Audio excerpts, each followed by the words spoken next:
Alors bonjour à tous et bienvenue donc à notre 5e émission débat dans le cadre des controverses virtuelles du Hublot. Aujourd'hui donc pour cette émission débat, on va parler de l'art et de la création, donc le numérique au service de l'art et de la création, point d'interrogation. Pour cette controverse, donc, nous avons deux invités. Nous avons donc Laura Huré qui est artiste-chercheuse à l'Université Nice-Côte d'Azur. Donc je vais essayer de parler donc très très rapidement donc, des arts numériques et de ce qu'est l'art numérique.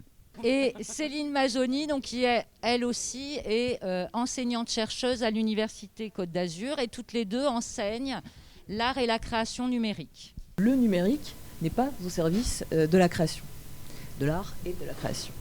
Alors comment le numérique justement est-il utilisé par les artistes et par les publics, ou plus largement comment interroger et définir le numérique dans l'art?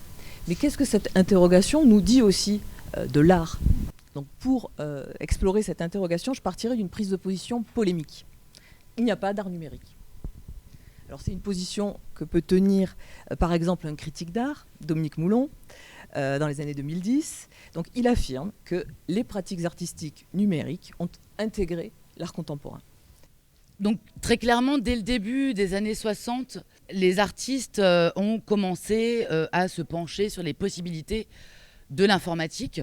Et donc évidemment, le numérique se développe avec l'ère industrielle, un développement qui s'est fait de décennie en décennie. Et c'est vraiment dans les années 90 en fait que l'art numérique rentre dans le monde de l'art. Et de nombreux artistes ont créé, ont été inspirés par le numérique et ont réalisé des œuvres dans des buts différents, dans des styles différents. Et l'art numérique donc, exploite plusieurs aspects de l'art. Mais pour qu'une œuvre rentre dans le champ de l'art numérique, en fait, il faut qu'elle soit interactive, immersive ou générative. Et donc avec Lev Manovitch, on se rend compte qu'il serait quand même assez intéressant d'interroger plus avant justement cette notion de nouveaux médias, qui embrasserait donc les productions numériques de l'art. Ce qui est intéressant chez Manovitch, c'est qu'il dénonce l'existence d'un mythe du numérique, et c'est en ce sens-là qu'il préfère parler de nouveaux médias ou d'objets néo-médiatiques. Il dénonce aussi l'imprécision de certaines notions. Le multimédia, pour lui, par exemple, n'est pas spécifique aux nouveaux médias. Il dénonce aussi cette notion d'interactivité. Pour lui, c'est un principe vague et tautologique. Donc, vous voyez qu'on est vraiment dans la polémique. Donc le but d'une œuvre interactive, c'est que le spectateur ne soit pas passif, mais qu'il soit aussi acteur de l'œuvre. Donc le but, c'est de solliciter les sens que nous n'avons pas l'habitude de solliciter dans une œuvre d'art, d'accord, comme le toucher ou l'ouïe, par exemple. À vrai dire, il utilise quand même l'interactivité, mais il faut la définir de manière plus précise, envisager une interactivité ouverte, une interactivité fermée, etc., etc. Mais bon, ce qui est intéressant, cette prise de position polémique, est l'idée que, justement, on pourrait privilégier un autre point de vue, c'est-à-dire un point de vue ouvert sur la culture visuelle, c'est quand même ce qui intéresse Manovitch, en analysant, et c'est ce qu'il va faire, les points de continuité qui existent justement entre le médium numérique et les médiums artistiques plus anciens, si vous voulez aussi. Il se rend bien compte aussi que cette position, ça ne suffit pas véritablement à rendre compte des spécificités du médium numérique.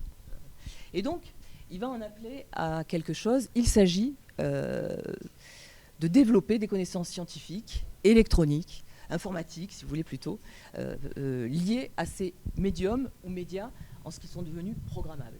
Donc c'est ce qui va l'intéresser aussi. Et pourquoi développer ce type de connaissances?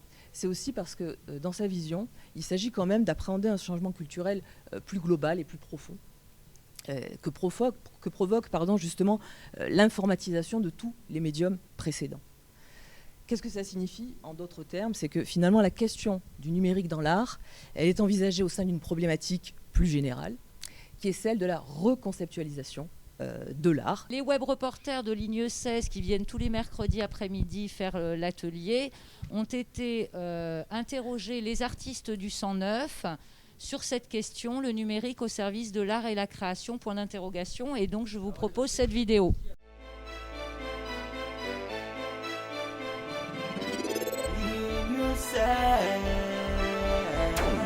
Et l'informatique, à l'heure actuelle, ce qui m'ennuie, c'est qu'il y a de tout et du n'importe quoi. Et les artistes, d'accord, ok, si on ne sent pas que derrière, il y a une démarche, mais que c'est simplement pour montrer toutes les extraordinaires technicités de l'informatique, ça me gonfle. Pour moi, le numérique, quelle que soit sa forme, c'est un outil qui est au service de beaucoup de disciplines humaines, mais notamment artistiques. Et pour un artiste, c'est un outil de plus. Ce n'est pas un sujet pour moi, c'est vraiment un outil que les artistes peuvent se saisir. Et le rôle de l'artiste, c'est souvent de transgresser les habitudes ou les outils. Et le numérique, c'est aussi un outil qu'on peut beaucoup transgresser et pousser plus loin que ses limites. La soirée continue donc avec une performance de Romina S. Romé qui nous propose 2 œuvres. Météorologie sonore et le tour du monde en réalité mixte. La météorologie sonore consiste en une interface conçue pour extraire les données météorologiques d'une station sur Internet et les sonoriser à chaque fois qu'une variation météorologique s'est produite. Alors, on y va.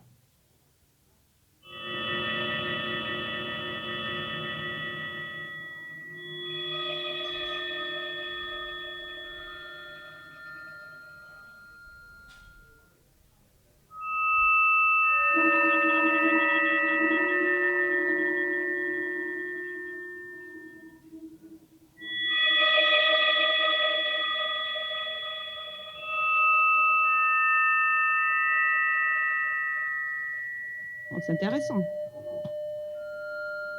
Et attendez, on va vérifier que c'est la bonne température. Je vais laisser un tout petit peu le son. Ensuite, nous passons à la prochaine étape.